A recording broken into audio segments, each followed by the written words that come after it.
sunt în anul 2, încep acum anul 2 la The American Hotel Academy. Locuiesc în Brașov și am terminat liceul Grigore Moisil.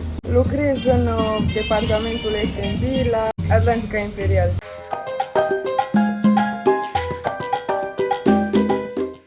Experiența mea de până acum este una foarte interesantă. Mă descoper în mai multe zone, adică din punct de vedere al statului singur, apoi din punctul de vedere al locului de muncă. Până acum este foarte frumos, aș putea spune, pentru că se leagă prietenii, te dezvolți foarte mult pe plan profesional și vezi cum merg lucrurile cu adevărat într-un hotel, ceea ce mi se pare foarte important.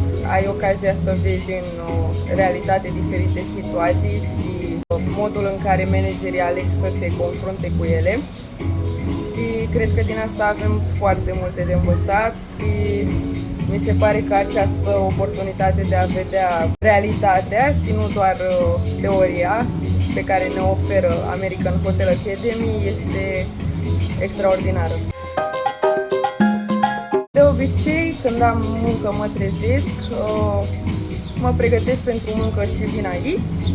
La muncă obișnuiesc să introduc clienții în restaurant, urmează, după ce se termină partea de hostess, urmează să debarasez niște mese sau să pun niște șervețele pe mese, să mai fac niște tacâmuri, diferite activități destul de schimbătoare de la o zi la alta, pe care sunt fericită că pot să le învăț. În timpul liber, la piscină, ori merg singură, ori stau în cameră să dorm, revin pe shiftul de seară la muncă și apoi, de cele mai multe ori, ne bem cu toții sucul sau diferite lucruri la terasa de lângă acomodare.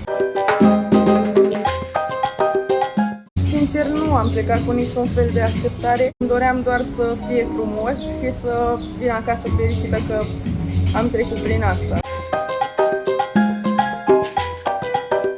Uneori mai simt lipsa cumva de prieteni, pentru că aici poate că nu mă cunoșteam. Am trecut, încep să trec peste, pentru că încep să-mi cunosc colegii și îmi place foarte tare compania lor. Și atunci cumva se îmbină, se taie una pe cealaltă. De cele mai multe ori, da, ne înțelegem foarte bine, chiar ulterior ne salutăm și menținem o relație frumoasă. Clienți problematici nu am avut până în momentul de față, poate că unele cerințe să mi se pară puțin ieșite din comun, dar nici de cum problematice, poate puțin exagerate pentru mine. Da, și foarte bine cu majoritatea, mă înțeleg foarte, foarte bine cu F&B managerul. Până acum am fost pe la piscină, pe la plajă, am fost în Rodos.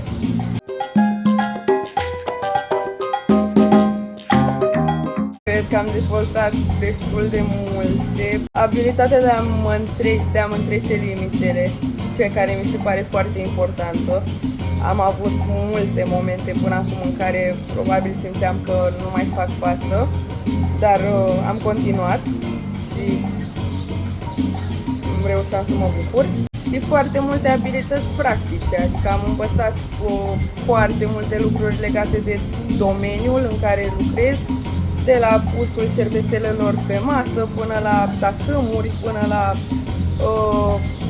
a întreține o relație bună cu clientul. Mi-ar plăcea să reușesc să am o comunicare foarte bună cu fiecare. Mi-ar plăcea să aflu cât mai mult din ceea ce fac eu și anume F&B. Da, simt că m-a ajutat extraordinar de mult și de asta mă bucur în fiecare zi că am ales această facultate. Consider că ajută foarte tare această parte practică.